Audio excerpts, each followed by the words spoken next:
હતું કે બાળકોની સંખ્યા. હવે એ બાળકોના વજન જે વેઇટ છે એનો તમારે મીડિયન લેવો હોય તો માની લો કે તમારી પાસે એવો ડેટા છે કે પહેલા બાળકનું વજન છે 10 kg, બીજા બાળકનું 2 કિલો છે, થર્ડ છે એનું 3 kilo, 5 kilo, 7 kilo and 8 kilo. હવે જો આપણે આ બધા વજનનો મધ્યસ્થ નીકાળવો હોય તો આપણે સૌથી પહેલાં આ જે સિમ્પલ ડેટા આપણને આપેલો છે તેને આપણે ચડતા ક્રમમાં ગોઠવશું. તમે ઉતરતા ક્રમમાં બી ગોઠવી શકો, પણ ડેટા ઓર્ડરમાં હોવો જોઈએ. તો 2, 3, 5, 7, 8 એન્ડ 10. હવે સૂત્ર મુજબ n બરાબર આપણી પાસે થશે 6.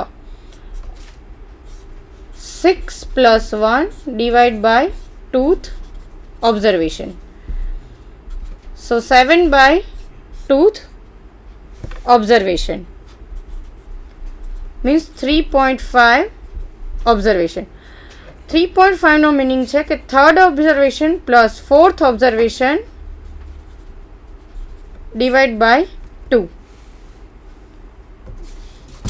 આપણું થર્ડ ઓબ્ઝર્વેશન છે મિત્રો 5 અને ફોર્થ ઓબ્ઝર્વેશન છે 7, એટલે કે 5 + 7 divide by 2, 12 by 2, that means 6.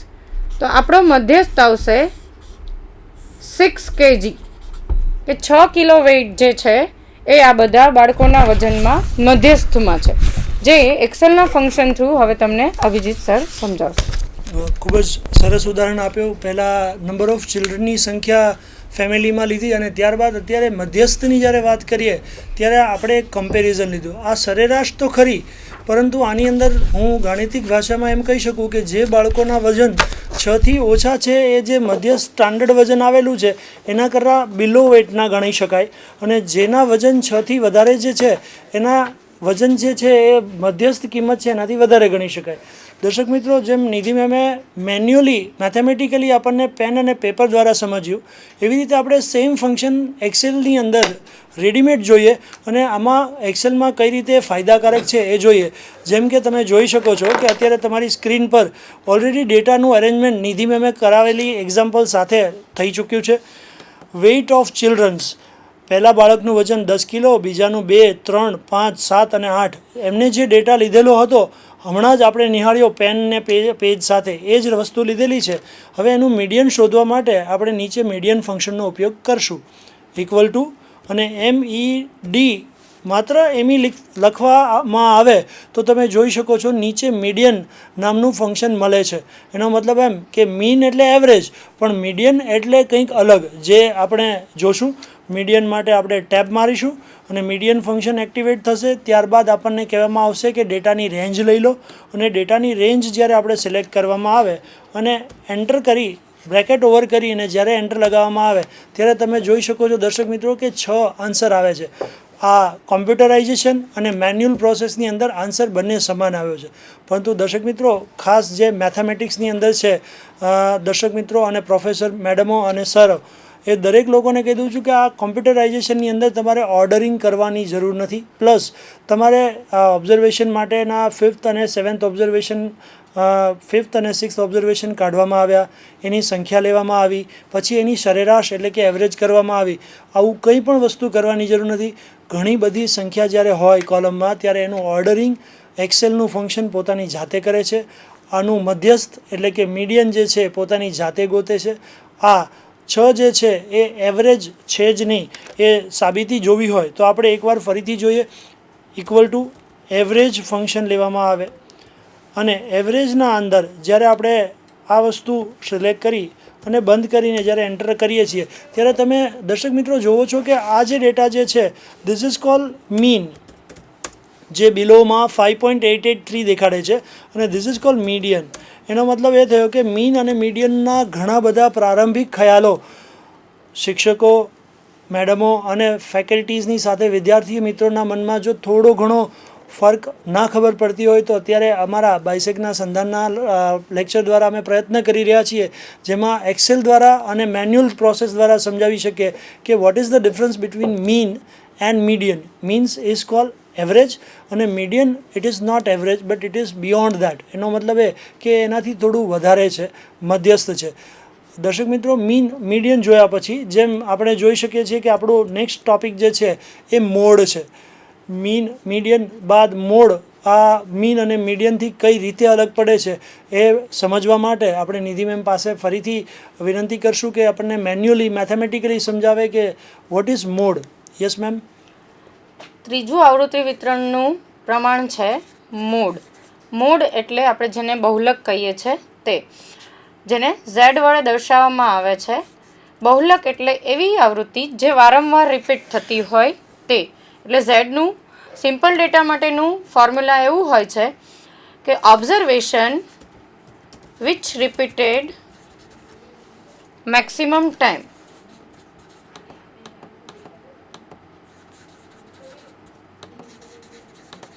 or which occurs maximum times in data. માની લો કે આપણે FY માટે 7 ડિવિઝન છે અને એમાં આપણે ચેક કરવું છે કે 18 વર્ષથી ઉપરના સ્ટુડન્ટની સંખ્યા કેટલી છે. હવે આ જે છે આપણે વોટિંગ માટે એ લોકોને પ્રમોટ કરવાના છે, એટલા માટે ડેટા લઈએ છીએ. તો આપણે એ ડિવિઝનમાં ગયા અને આપણને સંખ્યા મળી એમાંથી કે 6 બાળકો એવા છે કે જેની ઉંમર 18 અથવા તો તેથી વધારે છે. પછી બી ડિવિઝનમાં ગયા તો આપણને એમાં મળે છે 7 સ્ટુડન્ટ. સી ડિવિઝનમાંથી મળે છે આપણને 6 સ્ટુડન્ટ. ડી ડિવિઝનમાંથી મળે છે આપણને 5 સ્ટુડન્ટ. ઈ ડિવિઝનમાંથી મળે છે આપણને અગેન 7 સ્ટુડન્ટ. એફ ડિવિઝનમાંથી મળે છે 6 સ્ટુડન્ટ અને જી ડિવિઝનમાંથી મળે છે 4 સ્ટુડન્ટ. તો હવે આ બધો જે ડેટા છે એમાં મેક્સિમમ ટાઈમ જે રિપીટ થતો હશે ડેટા એને આપણે આપણો બહુલક કહીશું. એટલે કે 1, 2 અને 3 વખત 6 રિપીટ થાય છે તો આપણો ઝેડ એટલે કે આપણો બહુલક આવશે, જે રિપીટ થતી આવૃત્તિ આવશે, જે ઓબ્ઝર્વેશન વારંવાર રિપીટ થાય છે એ છે 6. તો આપણો બહુલક એટલે કે મોડ આવશે 6, જે એક્સેલમાં અભિજીત સર હમણાં તમને સમજાવશે. ઓકે દર્શક મિત્રો, હવે આપણે એ સમજીએ કે મોડ જે છે એટલે કે નંબર ઓફ રિપીટેશન પાર્ટ જે છે એ કેટલું છે. એ જો જાણવું હોય તો આપણે કઈ રીતે જાણી શકાય. આપણે એના માટે ફરીથી જે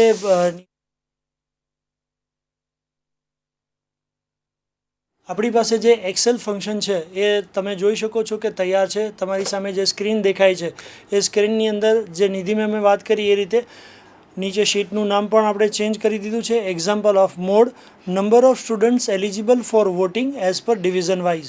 એટલે આપણે ડિવિઝન ના લખતા હવે સીધો જ ડેટા લેશું, જેમાં ડિવિઝન એમાં 6 વિદ્યાર્થી, ડિવિઝન બીમાં 7 વિદ્યાર્થી, ડિવિઝન સીમાં 6 વિદ્યાર્થી, ડિવિઝન ડીની અંદર 5 વિદ્યાર્થી, ડિવિઝન ઈની અંદર ફરીથી 7 વિદ્યાર્થી, ડિવિઝન એફની અંદર 6 વિદ્યાર્થી, ડિવિઝન જીની અંદર માત્ર 4 વિદ્યાર્થી. જ્યારે આપણે એનું મોડ ગોતવો હશે, MOD, તો આપણે જોયું કે મોડ લેવાનો છે અને મોડ જે છે એ મલ્ટિપલ, સિંગલ અને મોડ એ રીતે આવે છે. તો આપણે એમાં મોડમાં મલ્ટિપલ જે છે એના તરફ જશું અને ત્યારબાદ આપણે મલ્ટિપલ મોડની અંદર જે ડેટા રેન્જ જે છે એ સિલેક્ટ કરવાની રહેશે. સિલેક્ટ કરી જ્યારે ડેટા બંધ કરીએ ત્યારે આપણી પાસે આન્સર 6 આવે છે. This is called mode. દર્શક મિત્રો, જેમ આપણી સામે એક્સેલની અંદર આપણે એ સમજાવ્યું કે મોડ 6, જ્યારે આપણી પાસે ડિવિઝન અહીંયા ABCDEF G આટલા હોય ત્યારે આપણે નિધિ મેમ કે આપણે લોકો મેન્યુઅલી ગણતરી કરીએ બરાબર છે, પરંતુ જ્યારે રો અને કોલમ વાઇઝ ડેટા ઘણો બધો ભેગો થાય ત્યારે આપણે બહુલક શોધવો હોય એટલે કે મોડ શોધવો હોય તો એકવાર આપણે રો અને કોલમ વાઇઝ મેટ્રિક્સની પદ્ધતિથી જોઈએ, જેમાં રેન્ડમલી ડેટાની એન્ટ્રી કરવામાં આવે છે. 7, 8, 9, 12, 23, ત્યારબાદ 56, 78, ફરીથી 12 લેવામાં આવ્યો છે.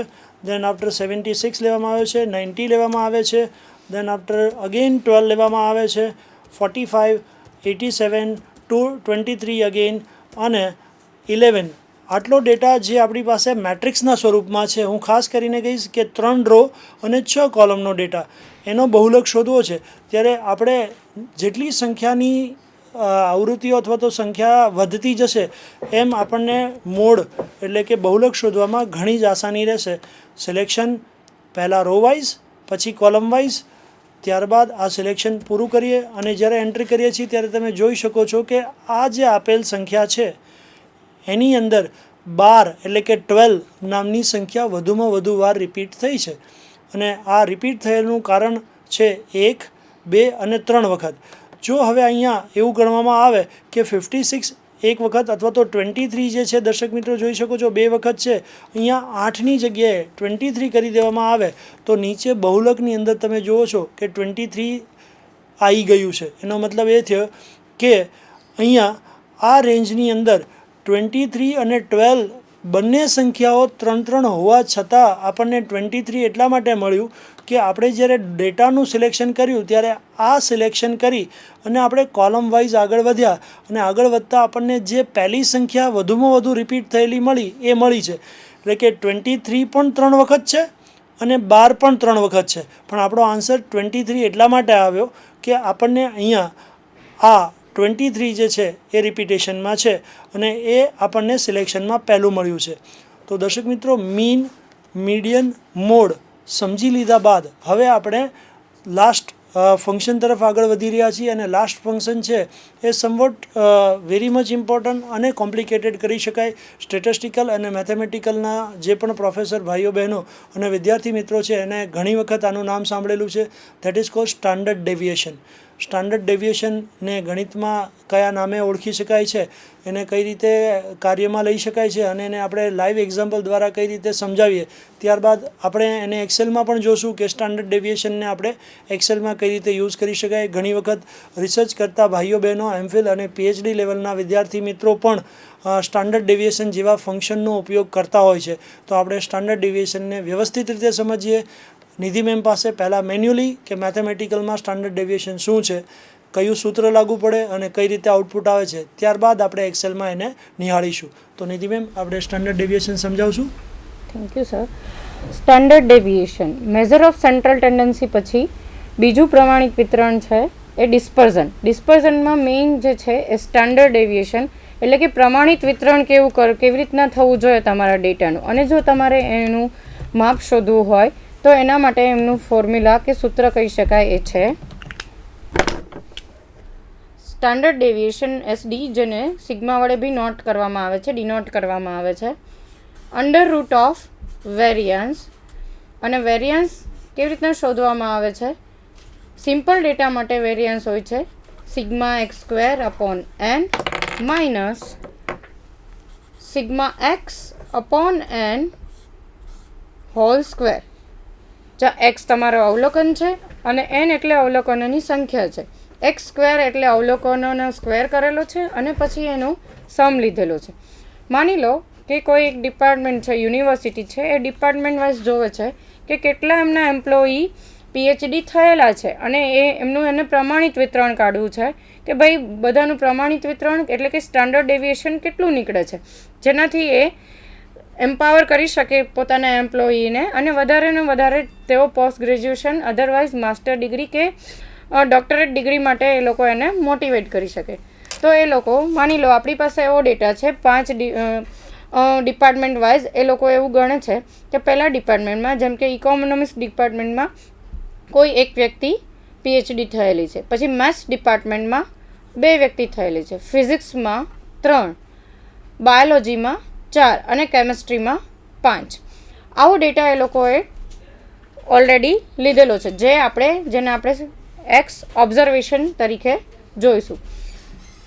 હવે આનો x² એટલે કે આ ઓબ્ઝર્વેશનનો સ્ક્વેર નીકાળીએ આપણે તો 1, 4, 9, 16 એન્ડ 25. ફોર્મ્યુલા માટે થઈને આપણે જોશે સિગ્મા x એટલે કે અવલોકનોનો સરવાળો, જે આવે છે 15 એટલે કે 15, અને સિગ્મા x² આવે છે 55. હવે સૂત્રમાં બધી વેલ્યુઝ મૂકતા n બરાબર એટલે કે આપણી પાસે 5 અવલોકનો છે. સૂત્રમાં બધી વેલ્યુઝ મૂકતા સિગ્મા એક્સ સ્ક્વેર એટલે 55/5 માઇનસ 15/5 અને એનો સ્ક્વેર. અગેઇન 55/5 એટલે કે 11 અને અહીંયા 3 અને એનો સ્ક્વેર. અગેઇન 11 માઇનસ 9 એટલે કે √2. તો આનો આન્સર આવશે 1.41.